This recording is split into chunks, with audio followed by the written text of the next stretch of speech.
The Chicago Bulls have been making moves, and the NBA draft is tomorrow night.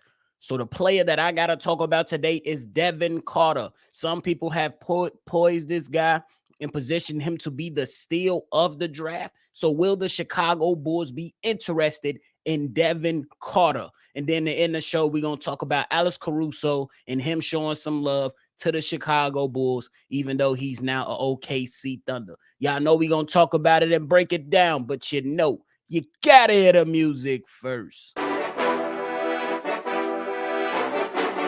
Cognac,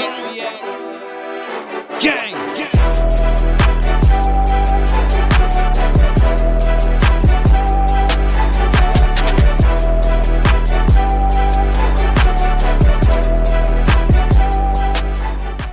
Shy Boys Podcast with the Cognac Boys of Cognac Boy Bobby, and I'm holding it down on today's daily episode. If you tuned in with me today, make sure you hit the like button, subscribe to the channel, and hit that notification bell as well. First and foremost, how y'all doing out there? But I want to talk about Devin Carter. We know the NBA draft is tomorrow night, and the Chicago Bulls, they gotta get this draft pick right. That's just what it is. Me personally, I'm looking at guys with a bit more size, maybe some forwards, maybe some centers. Everybody knows that my type guy, if he falls to 11, you have to select him, and that is Khalil Ware. I believe he has a lot of upside. I believe he has a lot of things that he can provide for the Chicago Bulls, including size and youth, and we shall see. But this ain't about him. This is about the Providence guard, Devin Carter.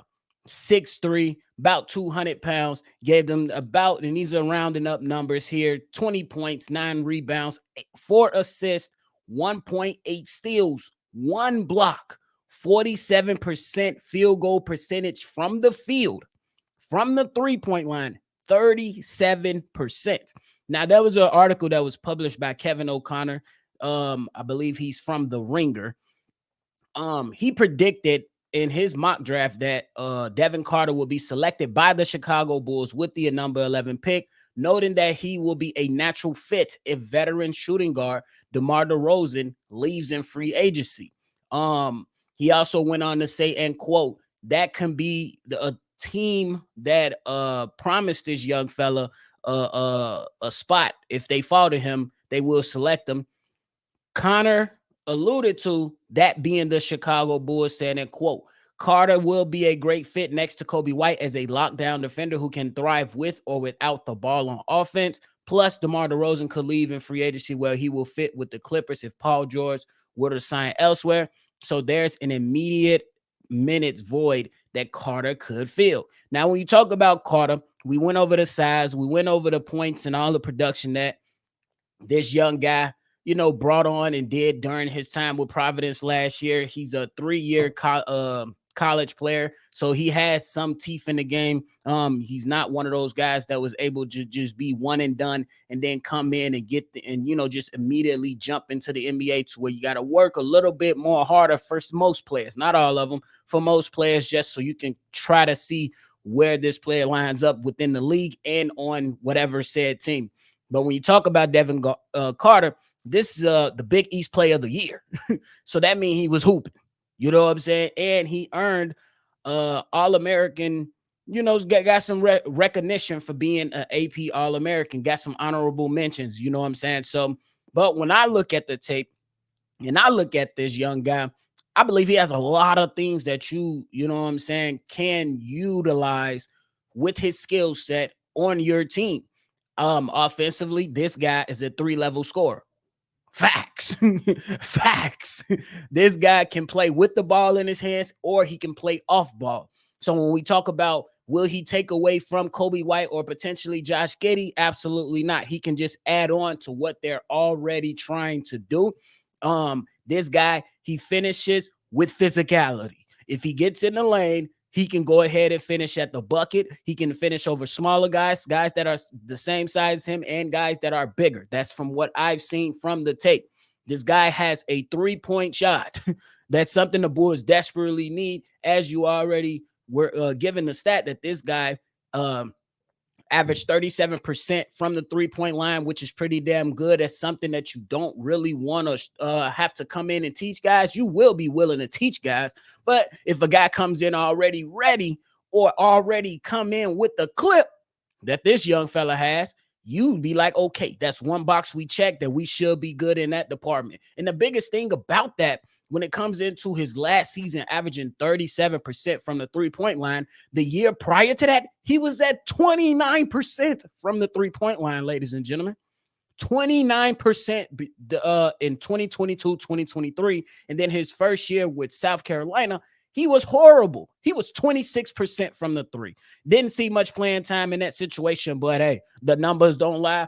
That's what the numbers say. So along with him being able to finish with physicality in the lane or at the rim, this guy is a guy that can stretch the floor for you as well, because while that three-point shooting percentage went up, the attempts went up. From 2022 to 2023, my guy averaged about 3.5 attempts. And last year, he damn near averaged 7 attempts from the three-point line and gave you 37% as a production. So you got to love that from this young guy. And the crazy thing is, what stood out to me is he's also kind of playmaking. You know what I'm saying? 3.6 assists. I rounded up to 4. So 4 assists a game. That's something that you can absolutely work with when you got to consider it might be pretty damn good, simply because while he was with Providence, and if you watch the film, a lot of the times he wasn't initiating offense. It was the other guard. You know what I mean? He was able to come off screens, come off some of those actions that his coach was running for Providence and be able to flame throw you. That's pretty much what that was. When you talk about his playmaking ability, I think it was still pretty solid. I believe it still can use some work, but I still think that it was solid. He was able to use his driving ability and his ability to get to the basket to then start to create for others. You see in the tape that he allows others to have open three-point shots because how much of the opposing defense is being sucked into him. No Diddy. So he can, those guys are collapsing and he's dishing them out for those three-point shots. And then you also see examples of him operating a pick and roll and be able to giving the ball right in the hands of his big man so they can finish for an easy bucket. So the playmaking ability is there. The three-point shooting is there. Getting in the lane and finishing at the rim is there. One thing I got to point out, this guy is explosive in transition. If you don't stop ball, you going to give up points. That's what it is. I like this young prospect. Me personally, I don't really like the guard selection, but nonetheless, this is a very intriguing prospect, and I can honestly see why a lot of people believe that he can be potentially the steal of the draft. There is some, star rumbling to where he's been climbing draft boards and things like that, and a lot of people are, kind of sliding him into that, that category of potentially being a steal of the draft because nobody is, having him selected within that top 5, top 7 even. So you got a lot of things that you could work with on the offensive bag. Now we talk about the defense. One thing that I love when it comes to players, can you do it on both ends of the floor? There are some exceptionally great defensive players in this NBA. There are some exceptionally great offensive players in this NBA. But the ones that separate themselves can do it on both ends. Your Jaylen Browns, your Jason Tatums, your Drew Holidays. Hey, they all play on the same team. I know. I tried to give multiple examples from multiple teams, but that's just what came out. So it's okay. But hey, I give one to Alex Caruso, one of our very own. Well, it was a guy that's viewed as a defensive specialist, but he developed and got himself well-rounded to where he can initiate some offense and he can knock down that damn corner three or knock down the three, period. That was his role for the Chicago Bulls. So this young player right here on the defensive side, I love what he can do. I love what he can do. There will be some situations where he will be undersized, but damn it, the man does not play like he's an undersized guard. There is film out there to where he's blocking the shots of forwards. Power forwards, not small forward, power forwards and centers. He's blocking their shot at 6'3". So that tells me he's going to show effort. He's going to show heart. And he's going to get right. And another thing that I love, that while he's going to block your shot, he'll pick your pockets too. That's why I say if this guy gets out in transition, it's over. Because this guy knows how to navigate passing lanes pretty damn well, at least from the film that's available to us.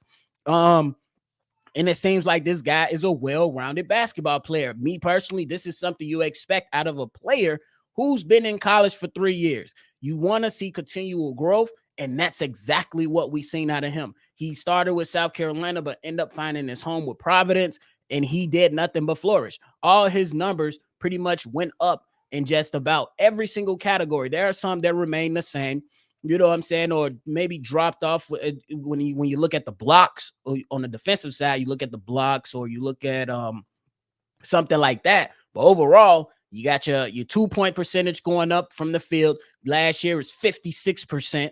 3-point shooting went from 29 to 37. You know what I'm saying? Assist went up from 2.5 to 3.6. Rebounding went up from 4.9 to 8.7. So all these stats are letting me know this guy works his tail off, and he's a guy that wants to be better.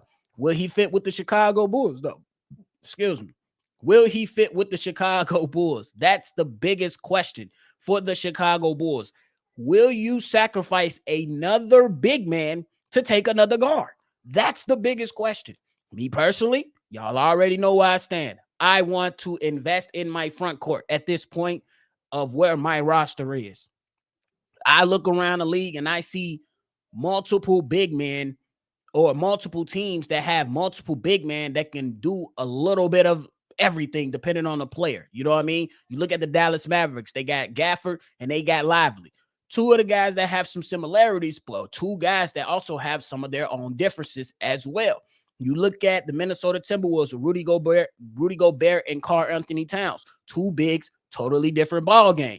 You look at the Boston Celtics. You got Al Horford and you got Kristaps Porzingis, two totally different ball games. So if Nikola Vucevic is going to stick around, my thought is go get you a Khalil Ware who's not going to be as offensively gifted as a Nikola Vucevic, but he's going to be better defensively than a Nikola Vucevic. And you can start moving this thing in the right direction, or at least start to change the complete profile of this team.